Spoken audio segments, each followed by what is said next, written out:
Hallelujah, praise the Lord. मसीह में आप सबकी सलामती हो। तो खुदाम के पाक कलाम में से आज हम तीमुथियुस की दूसरी किताब उसका 4 बाब और उसकी 16 आयत से लेके 18 आयत तक पढ़ेंगे और देखेंगे कि खुदाम इस कलाम के वसीला से आज हमसे क्या बात करना चाहते हैं। तो खुदाम के पाक कलाम में यूँ लिखा है, मेरी पहली जवाबदही के वक्त किसी ने मेरा साथ ना दिया, बल्कि सब ने मुझे छोड़ दिया।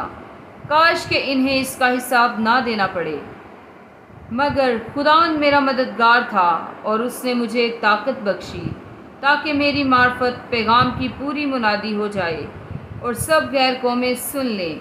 और मैं शेर के मुंह से छुड़ाया गया और खुदावंद मुझे हर एक बुरे काम से छुड़ाएगा और अपनी आसमानी बादशाही में सही सलामत पहुंचा देगा। उसकी तमजीद अब्दुल आबाद होती रहे। खुदाम का पाक कलाम पढ़े जाने और सुनने पर खुदाम की खास बरकत आप सब पर हो। खुदाम का शुक्र हो। आमीन।